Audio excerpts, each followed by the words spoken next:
sometimes it's hard to know how to get quality time with our spouses.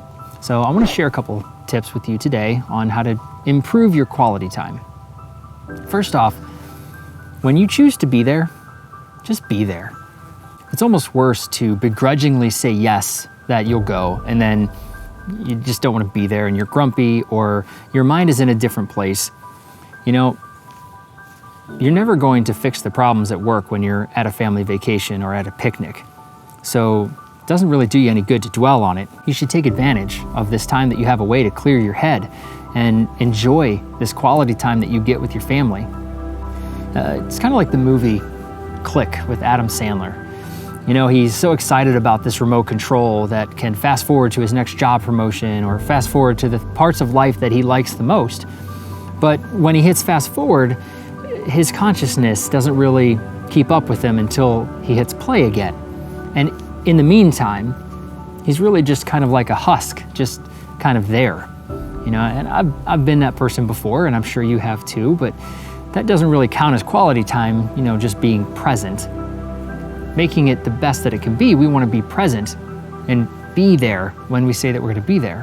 When I was on the fire department, we had a lot of trainings that we had to go to, and one of the things that we always started class with was the instructor telling us to turn our pagers off.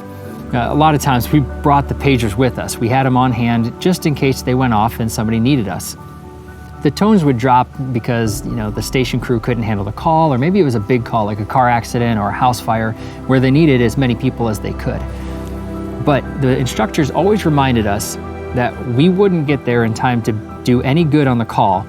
So we should turn the pagers off and pay attention to the class, because paying attention to the class is going to make us more effective when we are available to respond using the skills that we learned. So kind of going along with the concept of be there, turn off the distractions. You're not going to solve them by being at a picnic, like I said before. So turn them off and be there. So one of the other things that you can do is really focus on the parts that are enjoyable about the quality time. Think about the fact that you'll never have this moment in time again, ever. For yourself, you'll never have this moment again with your wife. You'll never have this moment again with your kids. They'll never be this age again. And so one of the best things we can do is really enjoy the time that we have in this stage of life, because otherwise we might miss that and it'll never come back again. We can't get that back. We can't make it up. So let me give you 3 tips to living in the present. First, only spend a short amount of time in the past. You really only want to go to the past to relive a pleasant experience, to figure out what went wrong, or to figure out the key to something that went right. The same's true about the future. You don't want to spend too much time in the future, especially if you suffer from some anxiety. The only reason to go to the future really is just to prepare for it and then to come back to the present.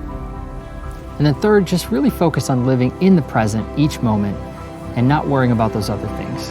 Because as the Bible says, tomorrow has enough worries of its own, let tomorrow worry about itself. So speaking of the fire department, one of the things that my dad said to me later on in his career was, who is going to be there for you at the end of your career? And what are you doing to build those relationships today? That really got me thinking about the quality time that I spend with people and living in the present. Because it's easy to think that, well, when I retire, I'll have all that time for my wife. You know, when I retire, I'll be able to do all those things. And there are some times that future just doesn't come. Or maybe you're unable to enjoy the future the way you were hoping. But who are you investing in and nurturing relationships with now that are going to be there for you at the end of the week, at the end of your career, and at the end of your life? Thanks for watching the video. Hope it's been valuable to you. It's certainly been valuable to me. Thanks for watching. I hope you enjoyed this video. If you did, make sure to hit that like button below. It means a lot to us. And be sure to subscribe to get notified when the next video is dropped.